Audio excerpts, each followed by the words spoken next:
Hello students, welcome back to my YouTube channel. चलो friends, आ जाओ। आज एक छोटा सा एक प्रॉब्लम सॉल्व करने वाला है जो तुम लोगों के सामने है। चलो फ्रेंड्स, देखते हैं इस प्रॉब्लम का सॉल्यूशन कैसे कर सकते हैं। तो फ्रेंड्स देखो, मुझे सॉल्व करना है integration 0 to infinity e⁻⁻x² into dx। तो देखो यहाँ पे ये जो लिमिट के साथ ये जो इंटीग्रेशन का सॉल्यूशन है तुम लोग बहुत तरीकों से कर सकते हो, पर मैं इसे सॉल्व करूंगा गामा फंक्शन के जरिए। वो क्यों?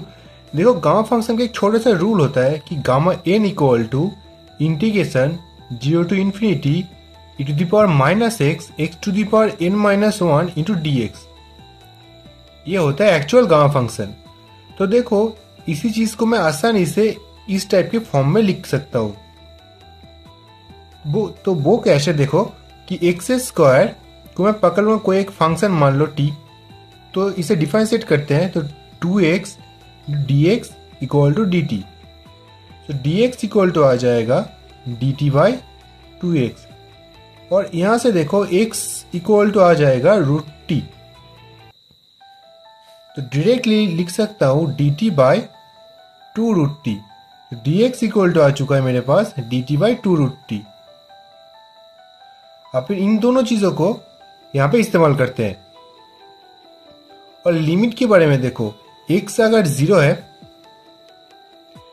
t टेंड्स टू देखो पूरी तरीके से 0, और x अगर इन्फिनिटी है तो t भी देखो इन्फिनिटी आ जाएगा।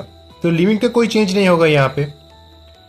e⁻⁻x² के बदले सिंपल से t, और dx के बदले यहां से dt बाई 2√t।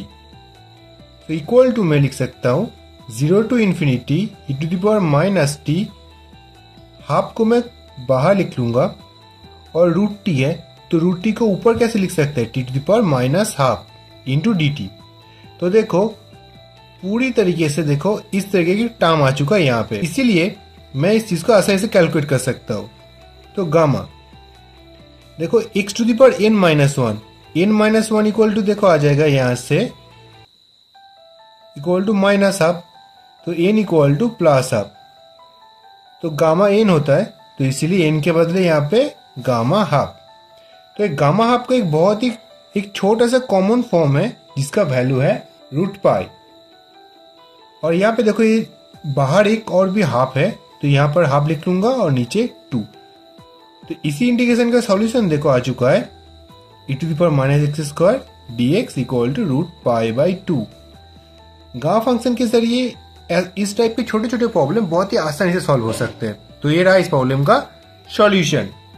मेरे ख्याल से तुम लोगों को समझ में आ चुका है कि कैसे सॉल्यूशन किया। अगर अच्छा लगा तो वीडियो को लाइक करना, चैनल को सब्सक्राइब करना मत भूलना। Have a good day.